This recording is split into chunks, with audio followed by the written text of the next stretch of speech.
Changes to South Africa's visa regime are expected to improve economic activity locally as part of government's stimulus plan. But what do these changes entail exactly? Rather than requiring all traveling minors who are foreign nationals to carry documentation proving parental consent and certificates of birth, we will rather strongly recommend that the parents of these minors carry this documentation. The tourism sector contributes about 2.9% to GDP and employs just under 700,000 people. Gigaba says travelers without the required documentation won't be turned away, but will be given the opportunity to prove parental consent. A new passport for children is also in the pipeline.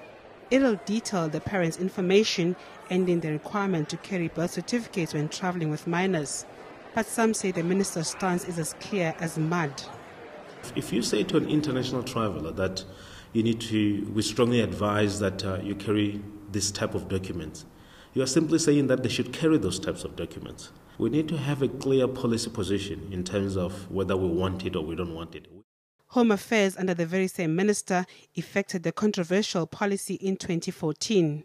Under the regulations, foreign nationals and South Africans traveling with children had to present the minors' unabridged birth certificates. They also had to provide parental consent for the children. This regulation was meant to curb child trafficking, but it backfired, with tourism as the biggest casualty. It's estimated that the tourism industry lost about 7.5 billion rand as a result of the controversial regime.